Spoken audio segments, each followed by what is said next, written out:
Now, our next story is on the diplomatic and economic implications of the results of the U.S. presidential election for South Korea. And for more on this, we turn to our Lee Kyung-min from the Korea Times, who's on the line for us.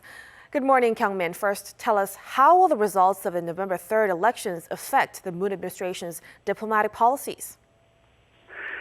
All right, so local pundits are paying keen attention as to how much of a change will be in store concerning Korea's new northern policy, which is a key initiative of President Moon Jae-in. The policy seeks to bolster diplomatic, economic relations with what his administration calls new northern nations, which include China, Russia, North Korea, and other countries, mostly in Eurasia. The initiative seeks to identify new sources of economic growth overseas, diversify energy supply, and logistics bases.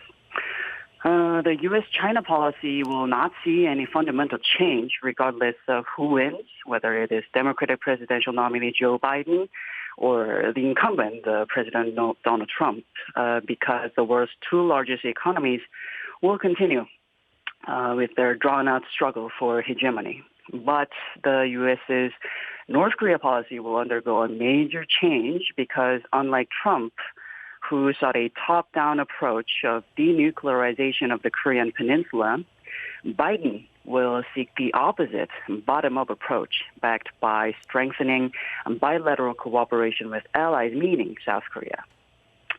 And Biden winning will also highlight the importance of the new northern policy because of increased sanctions against both Russia and North Korea, meaning the only way to seek resolution of a slew of political issues will be building trust by strengthening economic ties. And now moving on to the economic front, what are some of the implications for the local financial market? Well, as we have seen over the past month, the local currency won has strengthened rapidly against the U.S. dollar. And this is a major cause for concern to many growth driver firms in export-reliant Korea. Continued and sustained appreciation of the won against the dollar will sap the competitive edge of Korean export firms, and this will end up tightening domestic consumption, which economists say is a dreadful combination that will frustrate the prospect of the much-awaited economic recovery amid the COVID-19 pandemic. And also fanned by the currency gaining value is the fear of deflation, an overall decline in the general prices of goods and services. The country's finance minister, Hong Nam-gi, has repeatedly hinted at intervening in the local foreign currency market as a preemptive measure to limit swings in the value of the won hit by supply and demand mismatch amid continued market volatility.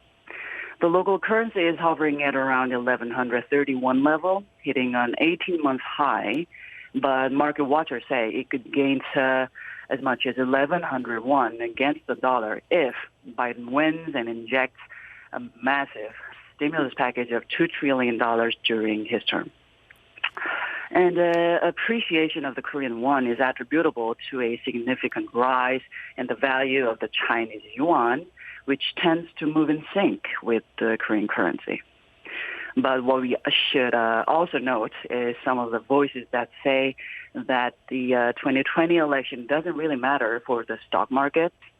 One such voice is coming from Ken Fisher, the billionaire Fisher investment founder, who told a German magazine recently that neither a Trump nor a Biden victory would impact the broader market much in the short term.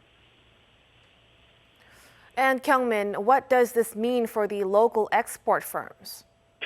Well, manufacturers of chips, meaning semiconductors and display components, as well as automakers, are becoming increasingly unsettled given their earnings in dollars converted to Korean won will lead to a massive losses.